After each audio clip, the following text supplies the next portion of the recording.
Anybody have any questions?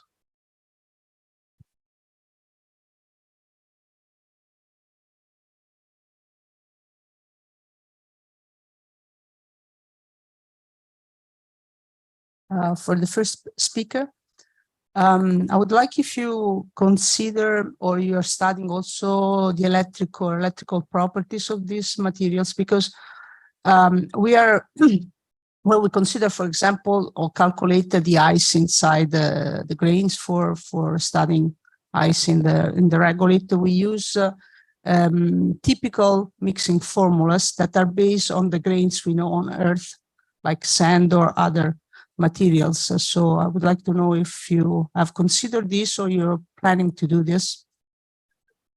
Yeah, I'll just do this.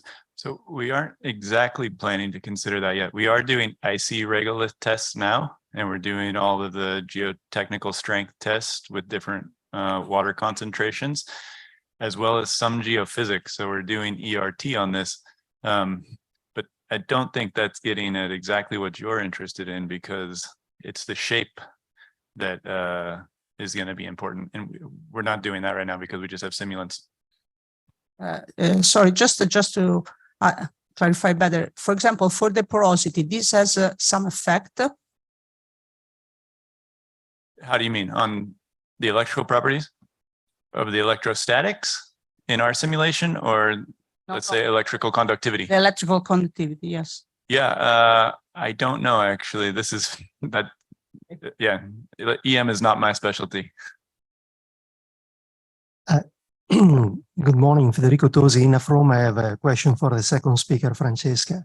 Francesca, I enjoyed your presentation about the plant growth. I have a curiosity about the lunar simulants. I mean, those commercial products can be different from the real lunar regolith, for example, in terms of percentage of nanophase iron particles. So there is much more iron in the real lunar regolith, as far as I can understand, compared to the commercial ones. So do you expect any change in the plant growth, or do you expect to be the same?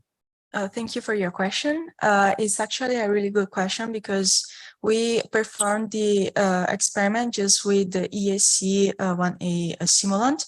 So is also in plan to do with other simulants if it is possible, and then maybe compare if there is any difference attributed to the different composition of the metals of the simulants, and then eventually see if there is any change according to the iron content or other metal contents. So it's in plan. So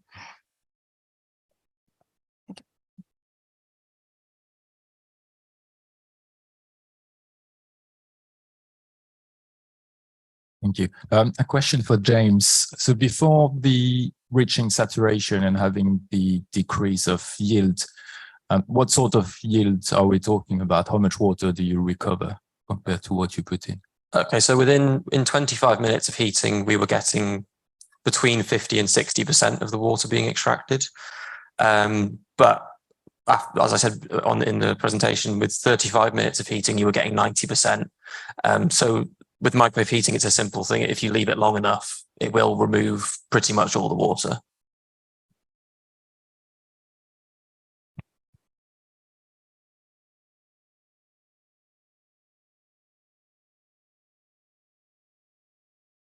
I have a question regarding the plant growth. For the radiation test that you did, was the main concern from radiating the seedlings to seeing how many of them actually grew out properly, or are there any other concerns after that regarding the usability of the crops for actual practical use later? Well, the main problem that we can see is, for example, if the plant is absorbed, like eaten from the astronauts. So maybe we didn't do microanalysis, biological analysis of the samples. It was on plan, but it didn't go. So, but we're planning to do that too, so that we are able to infer if there is actually a real difference in the composition of the plants, and if this can affect the astronaut health. So yes. Thank you. Thank you.